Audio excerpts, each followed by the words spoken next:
Welcome to World Monologue Games 2023 Regional Finals. This is the main amateur category and the region is Asia and the Americas. Note that we often have strong language or adult themes here at the game, so if you're sensitive to any particular topic or subject matter, it could be in this show. Feel free to hit the like or subscribe button or give us a comment or chat message if you'd like to show some love for the actors. Voting lines will be open for 48 hours at the end of this broadcast, and a link will be posted in the description of this video below. Enjoy the show.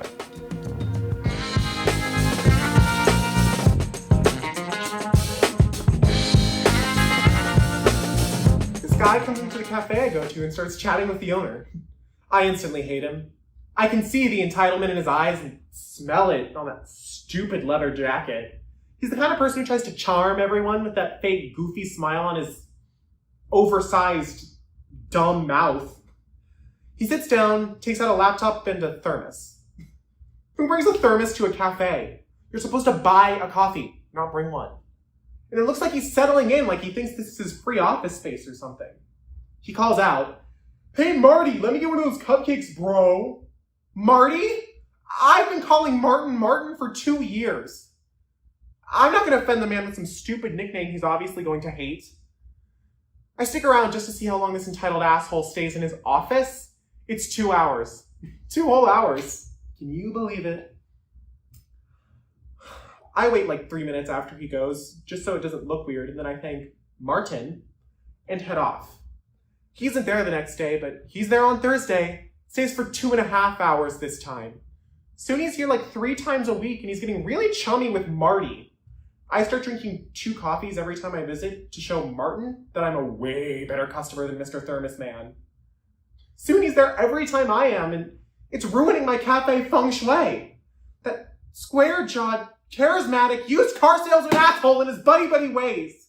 I come here to refocus and change my environment. All I can think about is how mad this guy makes me. He's looking right at me. What?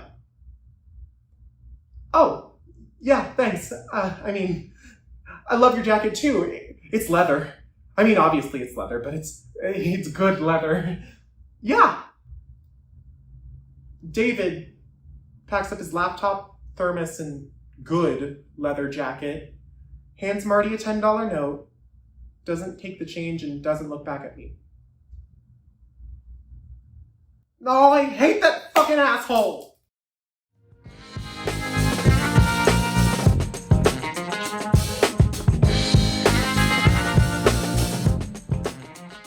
So, I was hanging out with my friends.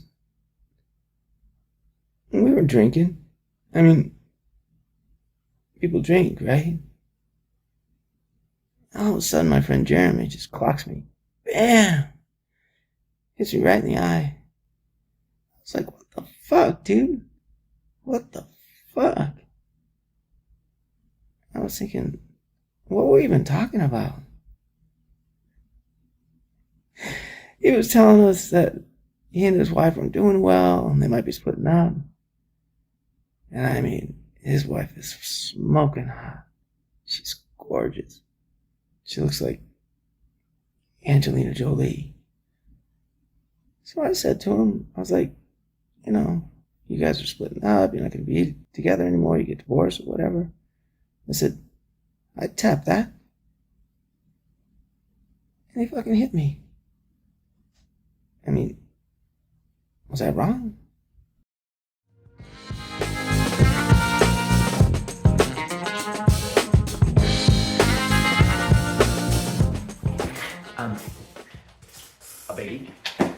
A baby wearing sunglasses.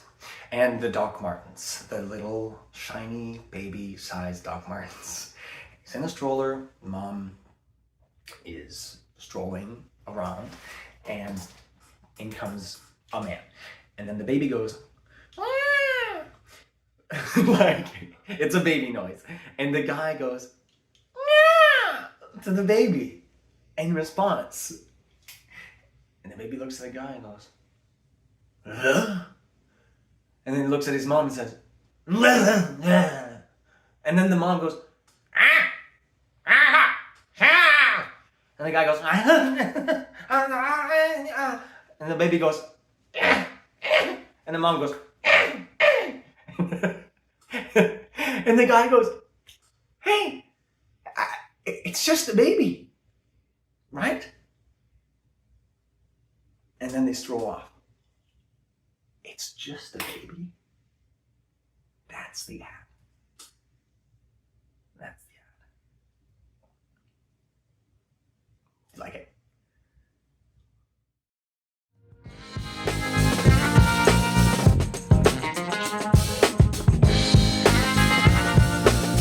Stop it.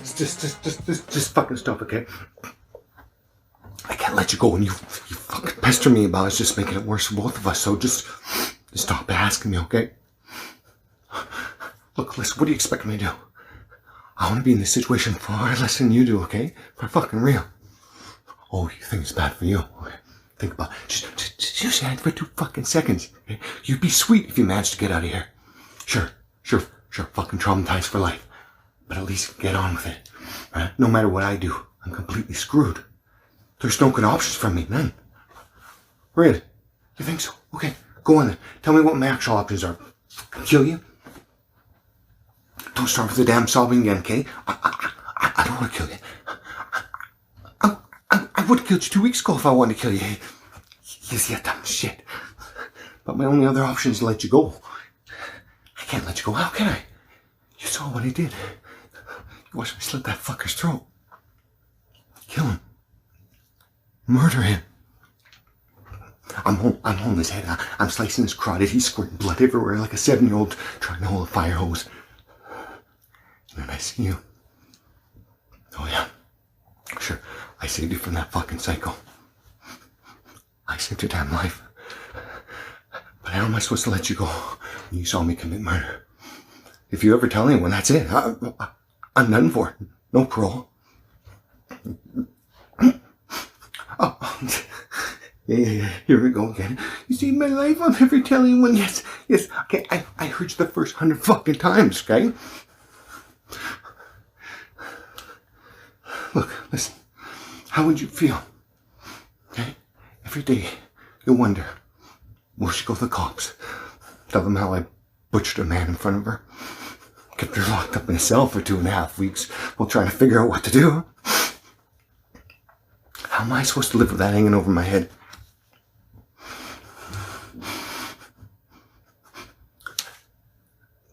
What am I going to do, Christy? Please, tell me. What the hell choice do I have?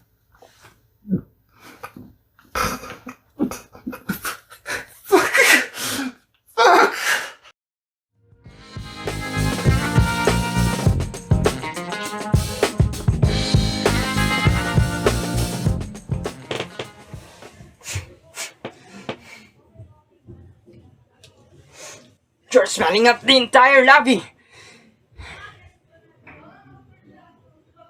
Sorry, don't deal with your kind.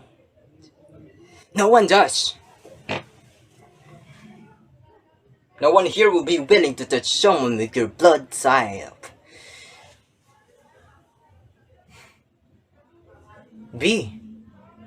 I assume by the stench.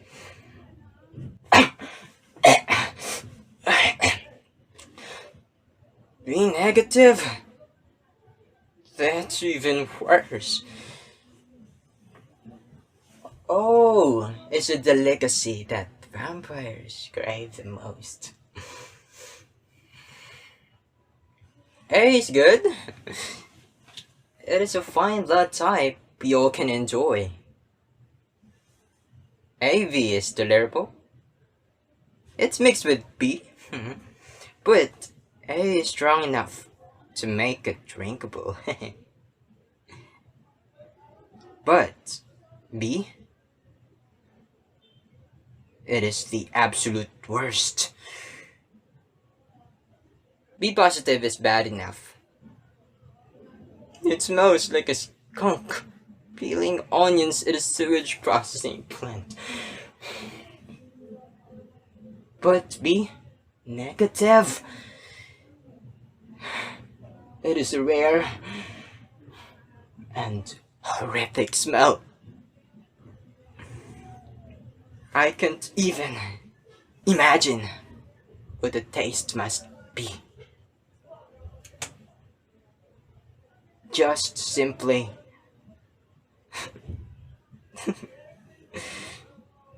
horrendous. I'm sure.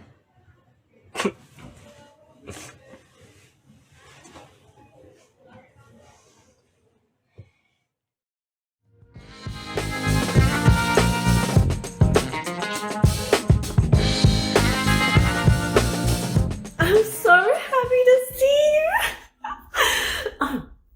Notice anything different about me? I'm engaged. I know, I never thought it was for me, but something happened recently and it kind of just changed everything.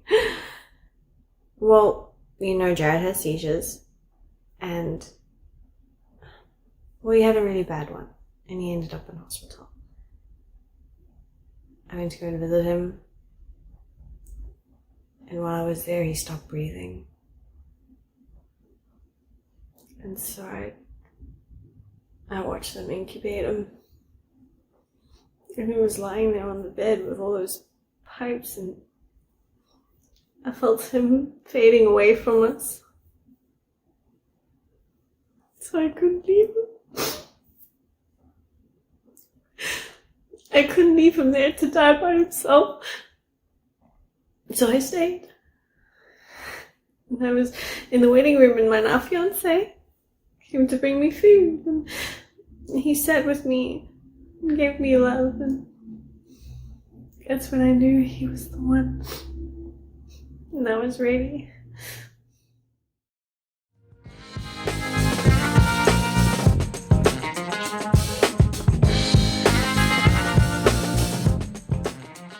She trying to scare me. Hell, I ain't scared of dying. I look around and I see people dying every day. You got to die to make room for somebody else. I had a dog that died. Wasn't nothing but a puppy. I picked it up, put it in a bag, and carried it up there to the Reverend C.L. Thompson's church.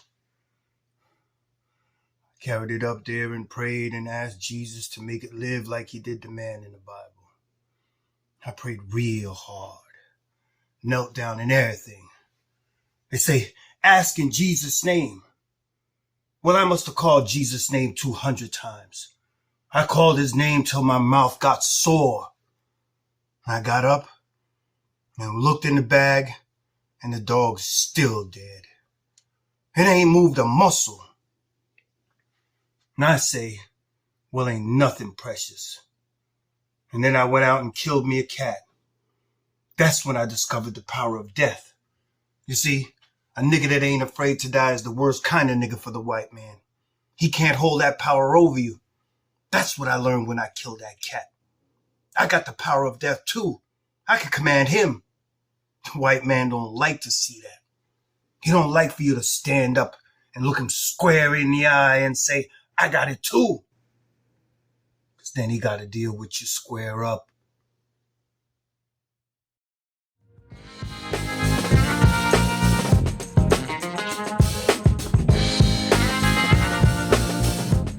What do you mean when you don't ask one?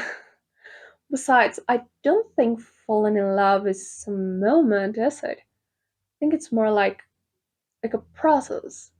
So there was no when. What I had was more like a situation in which I realized. You see, do you remember that karaoke night at Paul's? Well, there was a moment in which he started to sing this Thing Martin Amore song. And the thing is, all those verses that under normal circumstances I would have considered quite absurd were making me think about you like crazy. So I was sitting there with you almost right behind me, and the only thing that I wanted to do was to turn around to see if you were looking at me. Because it would have been easier for you to be looking without even having to move, right? But I would have had to turn, and everybody was so quiet listening to Paul that if I did, it was going to be quite obvious what I was doing, so of course I didn't. But the feeling and the need was so strong. And the song that I had to stop listening to altogether just described the whole thing so perfectly that I realized I was lost. I had been in denial for quite a while, but right there and then it became very evident that I was lost. So I just sat there thinking about you and just hoping that you were thinking about me too. Were you?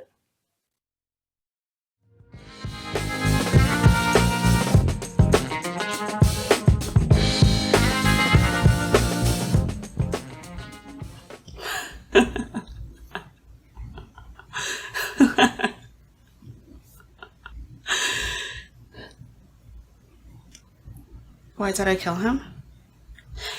Well, for starters, he picked Jessica over me. Like, who would do that? Who in their right mind would pick Jessica over me? Like, I'm better in every way. I'm smarter. I'm prettier. Who would pick Jessica?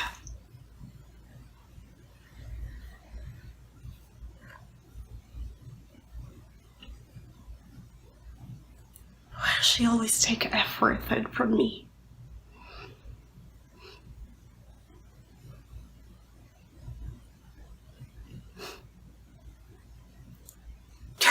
You're right. I should kill her. I should kill Jessica. Actually, I was gonna kill her, but I couldn't find her, so I killed James instead.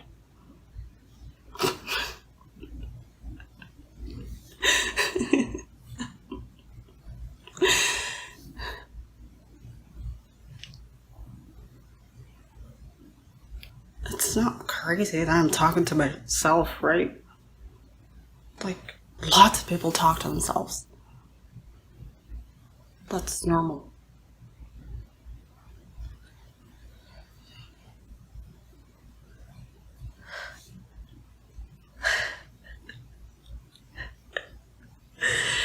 You're right. I'm gonna find Jessica.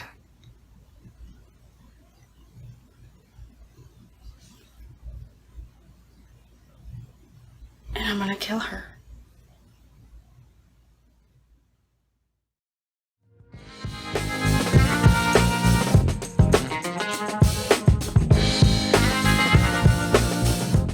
You never wake up thinking, I'm going to end up in the hospital today being treated for a heart attack. It was actually a pretty good day for Monday. I had a big win on the ponies on the weekend, and Sunday night I took the missus out to that fancy seafood place she likes. So Monday morning, I say to myself, fuck it, I'm going to walk the stairs. We're on the 15th floor, so it's a good workout to start the day with.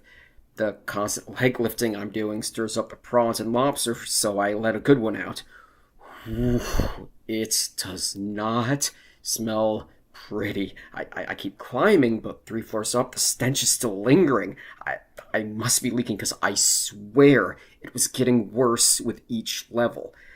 When I reached the 9th floor, I hear someone approaching the door from the other side. Fuck! I can't expose one of my colleagues to this. They'll tell everyone I shit myself from exertion or something. I lean against the door just as someone tries to open it. They are pushing it pretty hard, so I slide all the way down until I'm sitting on the ground, back against the door, and legs wedged up against the stairs. This person is persistent. I hear them say something about fire stairs and safety hazards. All of a sudden, the door on level 8 opens and someone starts heading up towards me. I can see through the gap of the stairs, and it's the boss. Shit! I panic and clutch my chest. Oh my god, Daniels, are you alright? I groan loudly and reach up to him with a shaky hand. Before you know it, the fire rescue and police and paramedics are all carting me off to the hospital to treat the heart attack I didn't have. Specialists said it was a very minor one, and I was lucky it wasn't worse. She says I really need to avoid stress and hard work. My colleagues have to treat me real nice these days, and I'm encouraged to take long lunches so I don't wear myself out. Best thing about all this? The boss never mentioned the smell.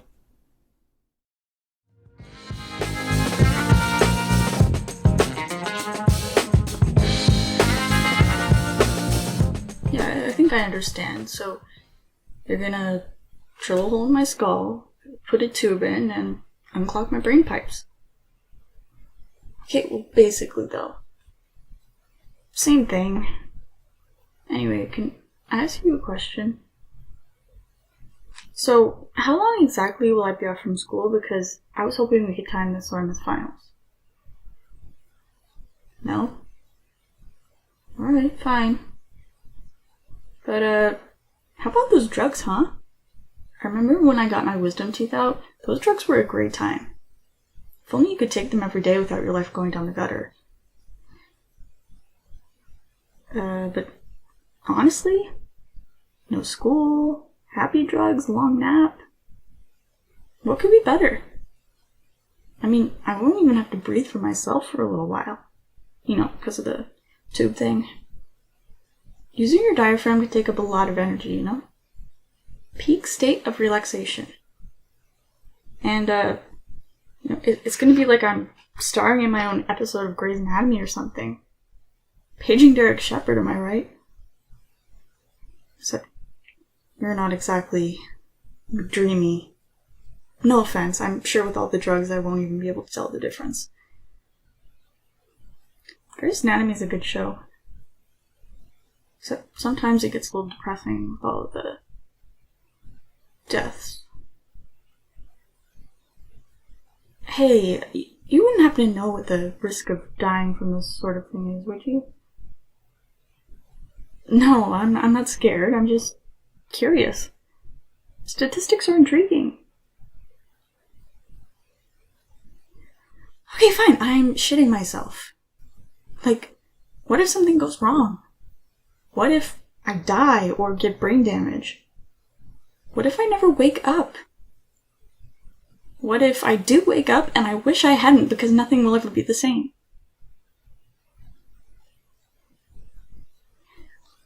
Yeah.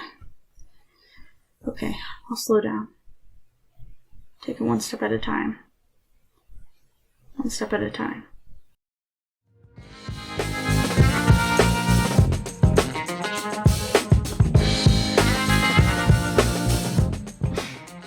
And why, I pray you?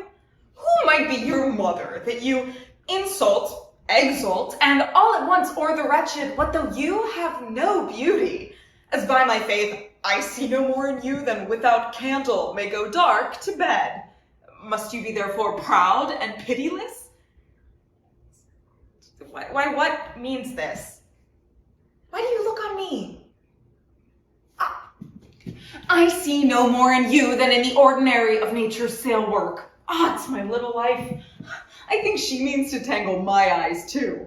No, faith, proud mistress. Hope not after it. 'Tis not your inky brows, your black silk hair, your bugle eyeballs, nor your cheek of cream that can entame my spirits to your worship. You foolish shepherd. Wherefore do you follow her? Like foggy south, puffing with wind and rain. You are 1,000 times a properer man than she a woman. 'Tis such fools as you that makes the world full of ill-favored children. 'Tis not her glass, but you that flatters her. And out of you she sees herself more proper than any of her lineaments can show her. But, mistress, know yourself, Down on your knees and thank heaven fasting for a good man's love. For I must tell you, friendly in your ear, sell while you can. You You are not for all markets. Cry the man mercy. Love him. Take his offer. Foul is most foul, being foul to be a scoffer. So take her to thee, shepherd. Fare you well.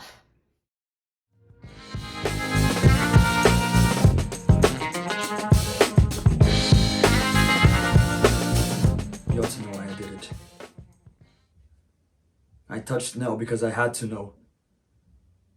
And you know what I'm talking about. You know what happens when I touch people. And so I touched her and I felt nothing. Just nothing. And it spread everywhere in me, this nothing, until I couldn't feel anything anymore. I was just this dark, empty, black hole. And I try to fill it back up. I try to fill me back up. And so I called Trish, and she came right over, and I felt nothing. And I tried to mourn at the wake, and I felt nothing. And so I drank. And I drank, and I drank, and I drank, and nothing worked, Shirley. I just couldn't feel anything. After I touched her skin, I couldn't feel anything. And then we're in the basement, and the lights go out, and I can't see, and I can't feel, and then I'm just floating in this dark ocean of nothing. And then I wonder if that's it. If that is what death is, just out there in the darkness and numbness and alone. And then I wonder if that's what she felt. And if that's what Mom feels. Surely, what if that's what it is for all of us when the time comes? Just nothing.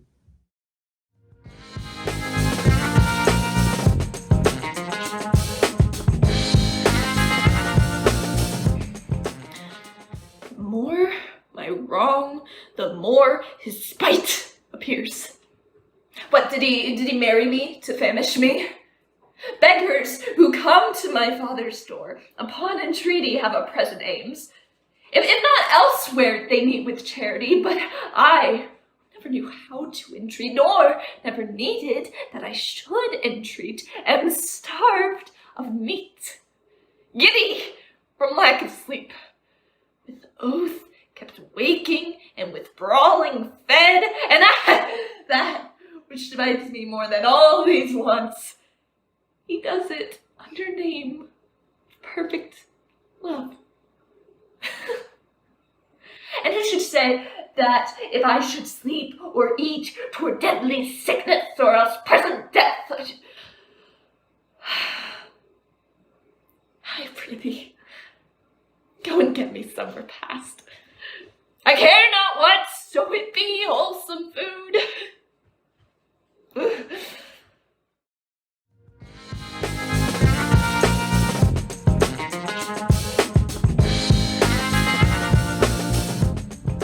You will not back out.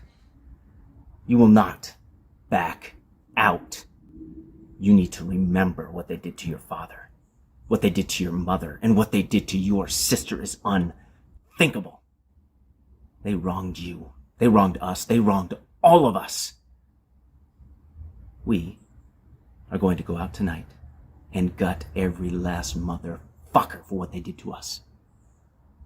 Now I need you to go back to your room, gather your weapons, and get down on your knees and pray to God that we kill every last motherfucker for what they did to us. I don't know. I'm just not feeling it. I'm not feeling the character inside. I feel like I'm acting. I don't want to be acting. I want to be the character. I mean, I'm thankful that they cast me in this movie, and I think I'm right for the part. I want to be able to play a tough guy. Thank you for coming over and helping me work on this. You know, I was talking to my dad the other night, and when I was a kid, he called me a softie. He still calls me a softie. Anyway, I was thinking maybe I should take a boxing lesson or something and have somebody punch me in the face for real, so I'd really want to get out there and get revenge. Maybe I should just try it again. Let me get in character again. I'll just try it again.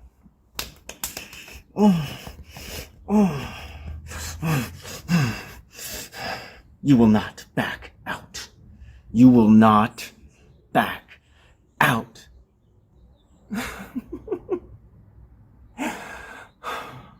I think I just need to take a break or something. Want a cup of coffee? Cup of tea?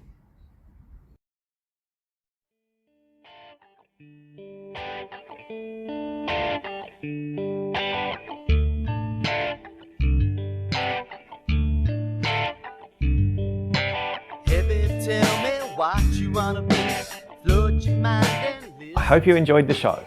If you would like to help select who goes through to the global finals, you can do so by voting. We're about to publish a link to the voting form in the description of this video below, and voting lines are open for 48 hours from the end of the broadcast. You must select exactly 2 performances, not just one, and please note that you're not allowed to vote more than once per show. Thanks for tuning in. Head to worldmonologuegames.com/watch if you'd like to check out more of our events. See you next time.